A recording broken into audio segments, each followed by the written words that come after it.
Hi, this is Eli Kranzberg, and in this series, we're going to take a look at everything you need to know to get started reading music. Now, the very first aspect of that is to ask and answer the question, why bother reading music? What do you need it for? If you can play your instrument, you have your DAW, you program up your parts. Well, there are lots of good reasons. Now, music notation, kind of like MIDI, it's a set of instructions, but instead of talking to synthesizers or software synthesizers, it communicates to musicians, the performer. It tells the performer what notes to play, when to play them, how long to play them for, how to play them, meaning quiet or loud or accented, and so on. So the score itself doesn't actually generate any sound, but it's a set of instructions. And it's great if you're going to have other musicians play your music rather than explaining it orally. You can write it down and communicate it that way. So it's a much quicker, more efficient process. You can even write down your own ideas as a way of remembering them and then retrieving them at a future date. It's a useful skill for a variety of reasons. Now, let's start with the basics. What you're seeing in front of you, these 5 parallel lines, is called the staff. So it's an arrangement of 5 parallel lines and the spaces between them. And they each have different note names, and they represent different notes depending where the notes fall in terms of the line and spaces. But we have clefs that define how the lines and spaces are going to be labeled or used. Now, the first clef here is the treble clef, and it's a big cursive looking symbol at the left end of the staff, and it dictates what notes are assigned to each of the lines and the spaces on the staff. In this case, the treble clef is used for higher ranged instruments. Think the right hand of a piano or flute or violin or something like that. So the 5 lines from the bottom up represent the following notes: E, and then the second line is G, and then B, and then D, and F. And we have a mnemonic device for remembering these. And there's different variations. The one I learned when I was studying is every good boy deserves fun. Some people say every good boy deserves fudge. There are variations, but the idea is it's a mnemonic memory device to kind of drill home to you as you're learning to read music and remember what notes are assigned to the lines.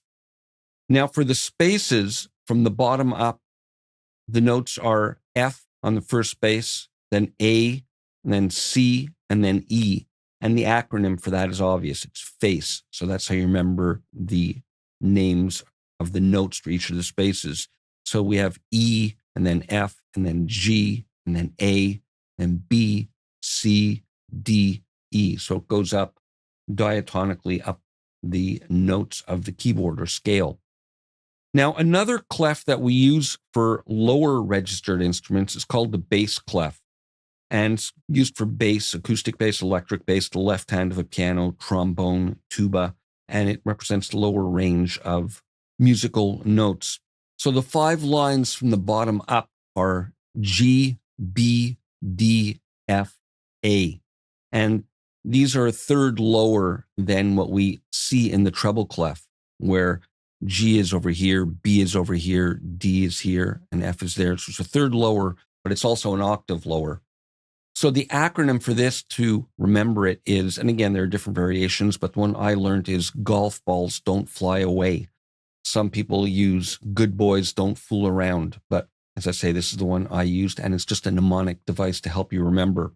Now, the 4 spaces from the bottom up are A, C, E, and G. And again, this is an octave and a third different than on the treble clef, where we would have A over here, then C over here, and E over there, and so on. And the acronym or mnemonic device for this is all cows eat grass, to help you remember. And finally, we can put the 2 clefs together for a piano clef, which is, when you think of it, probably the largest range of notes available on any single instrument. And that looks like this, where we have what's called a grand staff, where there's a treble clef and a bass clef combined with a bracket. And we can notate parts for the entire range of the piano based around these 2 clefs. So that's it for this first introductory video. In a way, this might be the most difficult video in this whole series, because it's really important that you remember and study and practice and integrate this idea of the note names on the treble clef and the bass clef for all the lines and spaces. So let's do a little quick review. Music notation is useful as a set of instructions to communicate to the performer what notes to play, when to play them, how long to play them for, and how to play them. And it's great for communicating with other musicians and playing in ensembles. And at the basis of all music notation is the staff, an arrangement of 5 parallel lines and spaces.